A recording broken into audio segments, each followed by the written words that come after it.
नाशिक पालिका आयुक्तपदी राहुल कर्डिलेंच्या नियुक्तीला ब्रेक लागलेला आहे। गिरीश महाजन नाराज असल्यानंच नियुक्ती थांबवल्याची चर्चा आहे। राहुल कर्डिले यांना 2 दिवसांपूर्वी नियुक्तीचं पत्र देण्यात आलेलं होतं आणि मनीषा खत्रींना नियुक्ती मिळावी अशी गिरीश महाजन यांची मागणी आहे। त्यांचे तसे प्रयत्न सुरू आहेत। महाजनांच्या ग्रीन सिग्नल नंतरच आयुक्तपदाचा तिढा सुटण्याची शक्यता वर्तवली जाते। ज्या राहुल कर्डिले यांची नाशिक महानगरपालिका आयुक्तपदी नेमणूक झाली होती त्यांच्या नियुक्तीला ब्रेक लागल्याची चर्चा सध्या नाशिकमध्ये चांगलीच रंगली आहे। राहुल कर्डिले यांची नाशिकच्या महापालिका आयुक्तपदी खरं तर नियुक्ती झाली होती।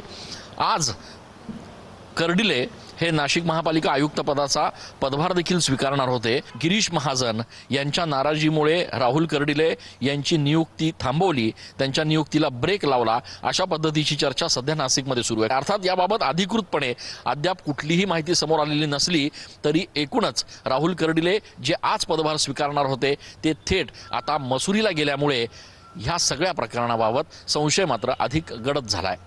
कॅमेरा पर्सन आकाश शेवलेसह मी चंदन पूजा अधिकारी, TV9 मराठी।